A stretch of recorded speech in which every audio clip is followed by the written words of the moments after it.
All right, so here's the thing about Apple. It's not just a company. It's a vibe, a lifestyle, a thing people swear by. Whether you're a hardcore Apple fan or someone who's just annoyed at how expensive their stuff is, you can't deny this one fact.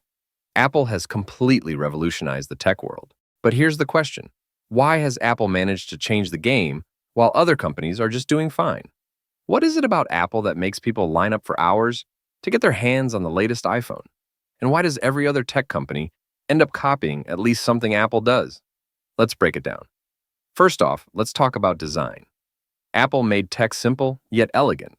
Before Apple, most tech was functional. You bought a computer because you needed it, not because it looked good sitting on your desk. Apple flipped that completely. Look at the iMac, the colorful one that came out in 1998.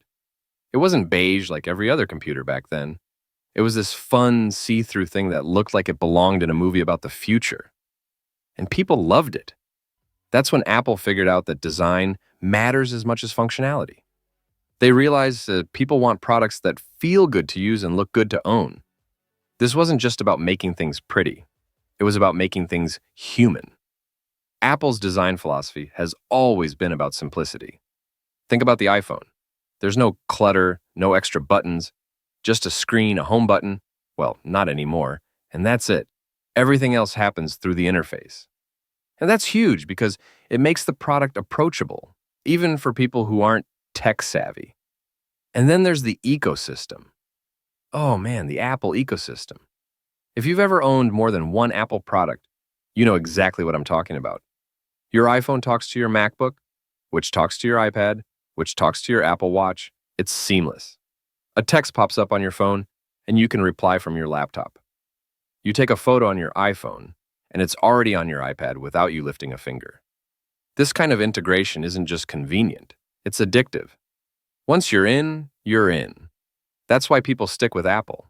It's not just about the products, it's about how they all work together. And speaking of sticking with Apple, we've got to talk about branding. Apple has some of the best marketing in the world. They don't just sell you a product, they sell you an idea. Think about those old iPod ads with the silhouettes dancing. They weren't saying, hey, buy this MP3 player because it thought it has X gigabytes of storage. They were saying, buy this because it makes you cool. Same thing with the Mac versus PC ads. They made Apple look fresh and modern, while PCs looked, well, boring. And it worked.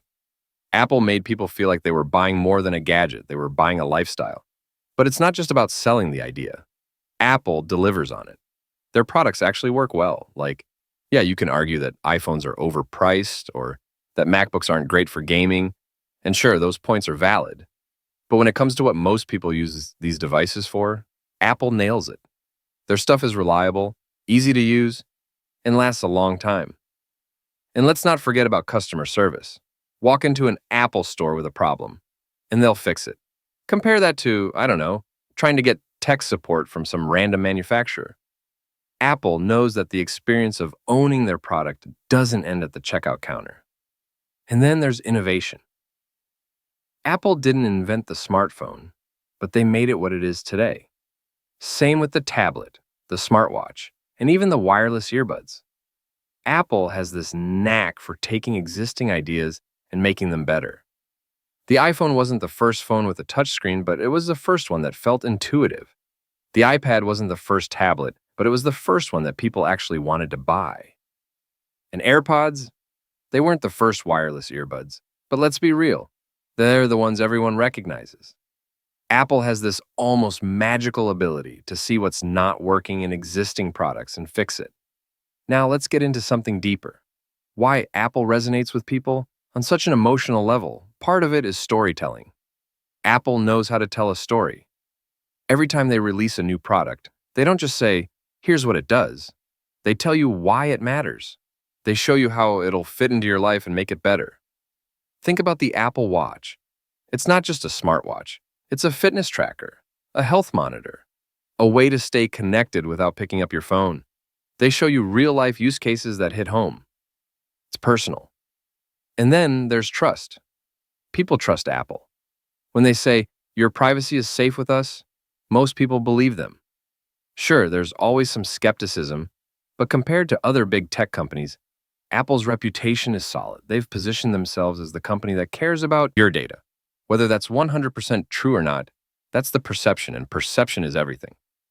Another reason Apple has revolutionized the tech world? Timing.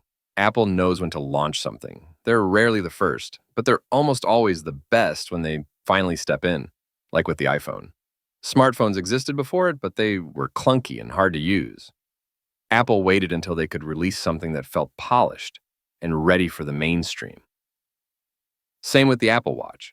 Smartwatches were already a thing, but they weren't great. Apple waited, refined the idea, and then launched a product that made people go, oh, this is what a smartwatch should be. And we can't ignore the cultural impact. Apple has become a symbol. Owning an Apple product says something about you. It's like a status symbol, but not in a flashy way. It's subtle. It's like saying, I care about quality. I appreciate good design. I like things that just work. That's powerful. But here's the thing, Apple didn't get here by accident. It's not like they just stumbled onto this winning formula. It's the result of years of careful planning, bold decisions, and let's be honest, a few mistakes along the way. Remember the Apple Newton? Yeah, most people don't. It was a PDA that came out in the 90s and flopped. But Apple learned from it, and those lessons eventually led to the iPhone. Same with the early versions of macOS. They weren't perfect, but they evolved into what we know today. Apple is constantly refining and improving and pushing forward. And finally, let's talk about the community. Apple has built this massive, loyal community of users. There are forums, fan sites, and YouTube channels, all dedicated to Apple. People love their products so much that they want to share their experiences, tips, and tricks. And Apple leans into this. They host events like the Worldwide Developers Conference, where they connect with their community directly. It's not just about selling products, it's about creating a relationship with their users. So, why has Apple revolutionized the tech world? It's not just one thing. It's design, innovation, branding, timing, storytelling, trust, and community, all working together. Apple doesn't just make products, they make experiences. And that's why they're not just a tech company. They're a cultural force. Whether you love them, hate them, or just tolerate them, you can't ignore them. If you want to see more videos like this, subscribe and I will see you on the next one.